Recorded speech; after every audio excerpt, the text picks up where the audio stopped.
High, আমি Somlata the cake স্টোরিজের তরফ থেকে আরও একটা নতুন কেকের কাজ তোমাদের কাছে নিয়ে চলে এলাম। আজকে তোমাদের সঙ্গে শেয়ার করব যে আমি কিভাবে আমার কাস্টমাইজড কেকের অর্ডারগুলো নিই এবং সেখানে কীরকমভাবে কথা হয়। প্রথমত, আমি সমস্ত কেকের ছবি আমার পেজে পোস্ট করি। এটা আমার অ্যাজ আ ক্যাটালগ রাখি। সেখান থেকে তোমরা তোমাদের পছন্দ মতো কেক দেখি সেটা নিয়ে আমাকে হোয়াটসঅ্যাপ করতে পারো বা ফেসবুকে মেসেঞ্জারে মেসেজও করতে পারো বা পেজে মেসেজও করতে পারো। সেইখান থেকে আমি তোমাদের সঙ্গে কথা বলে নিতে পারবো। এবার যদি কোনো কেক এক্স্যাক্ট তোমাদের পছন্দ হয় তাহলে অবশ্যই সেই এক্স্যাক্ট কেকটা আমি আমার পেজের কালেকশন থেকে করে দেবো।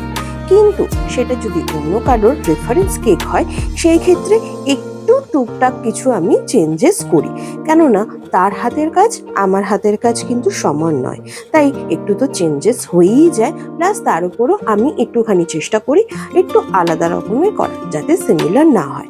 কনসেপ্ট অনেক সময় সেমই রাখার চেষ্টা করি, কনসেপ্টটা মাথায় রেখে কাজ করি।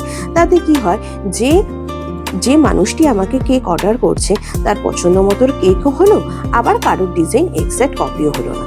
অনেক সময় কোনো মানুষ এসে খুবই জেদাজেদি করে যে আমার একদম এক্স্যাক্ট কেক চাই, তখন হয়তো আমি বাধ্য হয়ে করে দিই। বাট একটু এদিক ওদিক চেঞ্জেস আমি হয়তো করি, যেটা হয়তো তার চোখে ভিজিবল হয় না, বাট আমি বুঝতে পারি যে এক্স্যাক্ট সেম কপি নেই। সেটা হয়তো অনেক সময় হয়ে যায় কালারে, অনেক সময় হয়ে যায় একটু ওদিক এদিক চেঞ্জেসে, যাতে কোনোভাবেই কপিটা না হয়। সেটা হয়তো সবাই সবসময় সাধারণ মানুষের চোখে পড়ে না। আমি যেহেতু রেগুলার বানাচ্ছি, আমরা যারা হোম বেকার তাদের চোখে কিন্তু অবশ্যই পড়বে, কিন্তু কনসেপ্টটা যেটা বলবে সেটার ওপরে করি।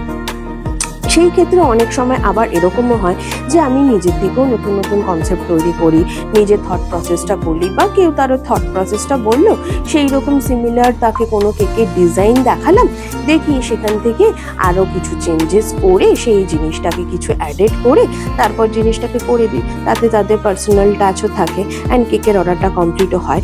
কিন্তু একটা কথা, এইভাবে কাস্টমাইজ করার জন্য কিন্তু একটু সময় দরকার হয়। সময় না পেলে কিন্তু এই কাস্টমাইজ করা বা সেই কাস্টমাইজেশনের জন্য যে স্পেশাল জিনিসগুলো আনানো দরকার হয় সেইগুলো আনাতে কিন্তু সময় লাগে। সুতরাং একটু হাতে সময় নিয়ে অর্ডার করলে আমার পক্ষে তোমাদের কাস্টমাইজেশন অনুযায়ী কেক করে দেওয়া বেস্ট হয়। আর সিম্পল যে ক্রিম কেকগুলো হয় সেগুলো তো অনেক সময় বলেই দেয় যে তুমি তোমার পছন্দ মতো করো, তো সেই ক্ষেত্রে আমি আমার পছন্দ মতো যে ডিজাইনটা করিনি বা যে কালার কম্বিনেশনটা করিনি সেই কালার কম্বিনেশনটা করার চেষ্টা করি।